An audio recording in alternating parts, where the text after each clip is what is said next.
लेकिन इन्होंने करके नहीं दिखाया। ठीक है, गुलशन के पास मैं जाऊं उससे पहले एक छोटा सा रिएक्शन।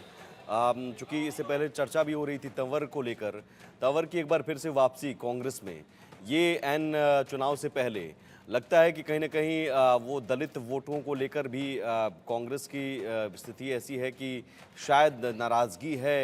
अगर हम स्थानीय स्तर पे नेताओं को अगर हम तरजीह ना दें तो वो नाराज़गी कहीं भारी न पड़ जाए और इसलिए ये वापसी करवाई गई है।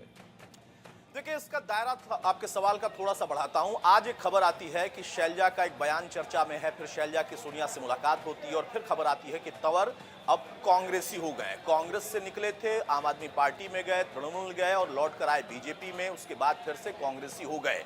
कांग्रेस में रहते हुए लाठियां भी खाई हैं, लेकिन अब फिलहाल वो चुनाव जिताने के लिए आए हैं। अब यहां पर कांग्रेस की तो रणनीति यही है कि जो दलित वोटर हैं उनको वो अपने पास साध ले। शैलजा को साध लिया है या नहीं साधा है, ये अभी भी भंवर में है। और तंवर अब कांग्रेस में आ गए हैं, ये स्पष्ट हो गया है। अब तंवर कितना कमाल करा पाएंगे, क्योंकि उनका जनाधार क्या रह गया है, लोगों का उन पर भरोसा क्या रह गया है। क्योंकि अगर हम कांग्रेस के हिसाब से बात करें तो कांग्रेस के नेता ही कहते हैं कि हरियाणा में कांग्रेस नहीं है, हरियाणा में जो है वो हुड्डा है।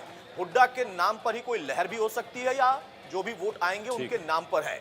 लेकिन कांग्रेस आला कमान अपनी नीति और रणनीति बदलता हुआ दिखाई दे रहा है। वो शैलजा अभी भी मुलाकात कर रही है, जब चुनाव प्रचार का आज आखिरी दिन है, कुछ घंटे रह गए, और उसके साथ साथ अशोक तंवर को भी उन लोगों ने ज्वाइन कराकर ये जिताने और बताने की कोशिश की कि हाँ, हमारे साथ हमारे पुराने नेता भी वापस आ रहे हैं, दलित नेता भी वापस आ रहे हैं। अब ये फायदेमंद कितना होगा, ये चुनाव के दिन स्पष्ट।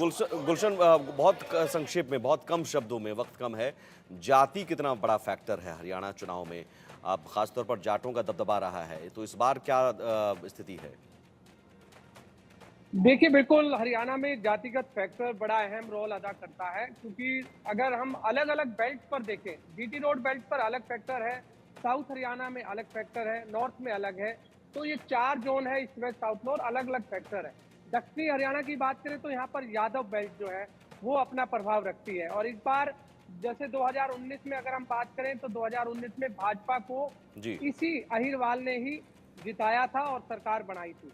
अब ऐसे में फिर दोबारा से भाजपा इसी अहिरवाल से ही सरकार बनाना चाहती है, क्योंकि राव इंद्रजीत सिंह को इस समय फ्री हैंड दिया हुआ था कि राव इंद्रजीत सिंह फ्री हैंड के तौर पर वो भाजपा के लिए चुनाव प्रचार कर रहे थे। ठीक है। अगर अहिरवाल में और भाजपा के बड़े नेताओं की बात करें तो वो कहीं भी नहीं थे, किसी चुनाव प्रचार में नहीं थे। तो इसी तरह से अलग अलग बेल्टों पर अलग अलग जो नेता हैं उनको इस बार फ्री हैंड दिया हुआ था। तो ये जरूर है कि जाति फैक्टर अहम रोल साबित करेगा इस चुनाव।